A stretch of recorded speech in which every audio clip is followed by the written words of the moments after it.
ভাই কে আপনি? কি কন? অনেক রোদ্র ভাই, একটু পানি পাওয়া যাবে? পানি অনেক তৃষ্ণা লাগছে, গলা শুকিয়ে গেছে। আচ্ছা তাহলে শরবত নিয়ে আসি। শরবত আনবেন? নিয়ে আসেন, তাহলে নিয়ে আসেন।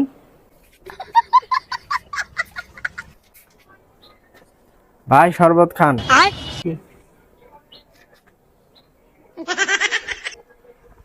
বাহ, মেলা শরবত আনছেন তো। মানে বাসায় সবাই শরবত খায়? এত আনছেন গা? না, মানে শরবতে একটু বিড়ালে মুতছিল। হট! কি ধরনের মানুষ আপনারা? এই ধরনের শরবত খেলে মানুষ বিলাই মুচ্ছে? Hot hot! ও দাদি, তুমি যে পান খায় ফিসকে ফেলাও, এ বাড়িটা বেড়ায় ধরে ফেলে দিছে। কারে দেখাবো মনের দুঃখ গো।